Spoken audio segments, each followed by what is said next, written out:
ওরে তোর শরীরে মির্জাফরের রক্ত, ও তোর পিতা মাতা সীমারের ভক্ত।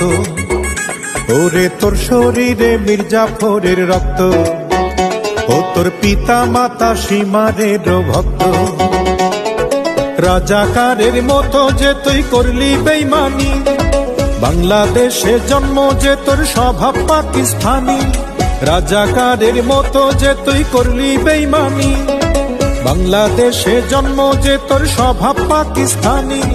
দেশের প্রতি প্রেমের প্রতি ছিল না যে টান, সবাই তোকে ছেড়ে গেছে শান্তি বুকে নাই। ও তুই নমরুদেরই মুরিদ হয়ে হারাইলি ঈমান। ও তুই ফেরাউনের মতো যে তাই পাইলি প্রতিদান। লোকে বলে বলে রে জামাত শিবির বড় বেঈমান।